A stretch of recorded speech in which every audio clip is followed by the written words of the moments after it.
O maná no deserto. O deserto se estendia diante do povo de Israel como um oceano de areia sem fim. O sol queimava forte, e o vento seco trazia consigo o gosto da poeira. Após deixarem o Egito sob a poderosa mão do Senhor, os israelitas caminhavam sob a liderança de Moisés, carregando consigo não apenas tendas e pertences, mas também as lembranças das maravilhas que haviam presenciado. O mar se abrira, os egípcios foram derrotados, e a liberdade finalmente lhes pertencera. Contudo, a liberdade tinha um preço, e esse preço era a dureza do deserto. Os primeiros dias de caminhada foram marcados por cânticos de vitória e alegria. Homens, mulheres e crianças lembravam da mão forte de Deus, cantando sobre sua fidelidade. Mas à medida que os dias se tornavam semanas, a alegria deu lugar à preocupação. As provisões trazidas do Egito começaram a escassear, e a fome se fez sentir. Os estômagos roncavam, e a fé de muitos enfraquecia diante da realidade da necessidade. Os filhos de Israel se reuniram em murmurações contra Moisés e Arão.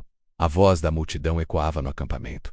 Quem nos dera tivéssemos morrido pela mão do Senhor no Egito, quando nos sentávamos junto às panelas de carne e comíamos pão à vontade. Mas vocês nos trouxeram a este deserto para matar de fome toda esta multidão. As palavras eram duras, fruto do desespero e da falta de confiança. Moisés, porém, não respondeu com ira. Levou a situação diante de Deus em oração, sabendo que somente o Senhor poderia dar ao povo aquilo que necessitava. E o Senhor respondeu com compaixão. Disse a Moisés: Farei chover pão do céu para vocês. O povo sairá a cada dia e recolherá o suficiente para aquele dia. Assim os porei à prova para ver se andam na minha lei ou não. No sexto dia, quando prepararem o que tiverem recolhido, haverá o dobro do que recolhem nos outros dias. Moisés transmitiu a mensagem ao povo, assegurando-lhes que à tarde teriam carne para comer, e pela manhã pão para saciar a fome. Ele os lembrou de que suas murmurações não eram contra ele e Arão, mas contra o próprio Deus que os conduzia. Naquela mesma tarde, uma nuvem de codornizes cobriu o acampamento. Os israelitas se alimentaram da carne providenciada,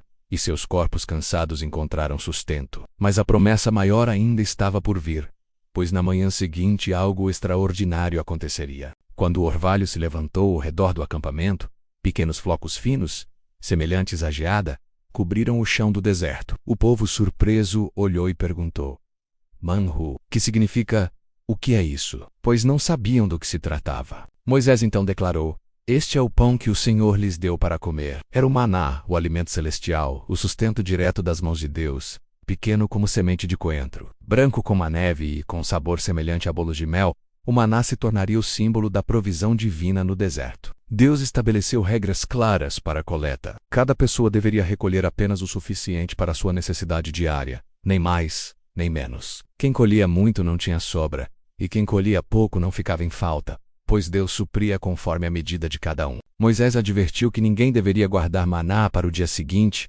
exceto no sexto dia, quando recolheriam o dobro para descansar no sábado. Aqueles que, movidos pela desconfiança ou pela ganância, tentaram guardar maná para o dia seguinte, encontraram-no cheio de bichos e mal cheiroso. O povo aprendeu, dia após dia, que a provisão vinha do Senhor e que cada manhã era uma nova oportunidade de confiar. No sexto dia, quando recolheram o dobro, o maná permaneceu fresco e sem mau cheiro, preparado para o descanso do sétimo dia. Assim, o Senhor ensinava ao seu povo a santidade do sábado e a importância da obediência. Durante 40 anos, o maná desceu do céu todas as manhãs. Cada novo dia era marcado pelo mesmo milagre, como se o deserto se tornasse um lugar de comunhão entre o céu e a terra. As crianças cresceram conhecendo aquele alimento como parte da vida, e os adultos viram nele o sinal constante de que Deus estava presente. Mesmo assim, havia corações que ainda se inclinavam para a ingratidão. Alguns murmuravam desejando novamente os alimentos do Egito, esquecendo-se de que o maná era o pão dos anjos, dado de graça e suficiente para cada necessidade. A lição de confiar diariamente na fidelidade de Deus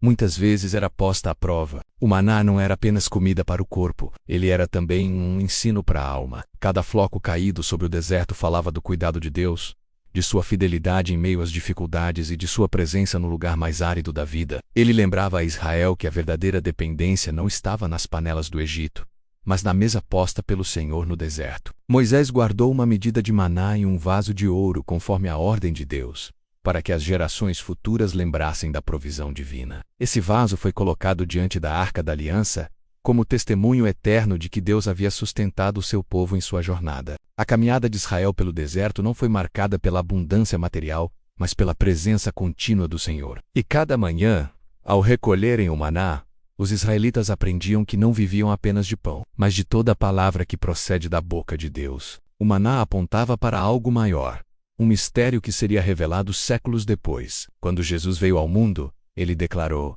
Eu sou o pão da vida. Os vossos pais comeram o maná no deserto e morreram, mas aquele que comer do pão que desce do céu viverá para sempre. O maná era um sinal, uma sombra do verdadeiro alimento espiritual que saciaria a fome da alma. Assim, o episódio do maná no deserto não foi apenas um relato de sobrevivência. Foi um encontro com um cuidado divino, uma lição de fé e obediência, e um prenúncio da salvação que viria por meio do Filho de Deus. Cada pedaço recolhido anunciava que Deus jamais abandona os seus, que Ele conhece as necessidades de seu povo e provê exatamente no tempo certo. Quando finalmente o povo entrou na terra prometida, o maná cessou. O alimento celestial não era mais necessário, pois agora eles desfrutariam dos frutos da terra que o Senhor lhes entregava. Mas a memória daquele pão que vinha do céu nunca se apagou, permanecendo como testemunho de que, no deserto da vida, Deus sempre prepara uma mesa para os que confiam nele. O maná no deserto se tornou símbolo eterno da fidelidade divina. Ele ensina a confiar, a depender, a obedecer e a reconhecer que toda dádiva vem do alto. Ele recorda que ainda que falte tudo ao redor,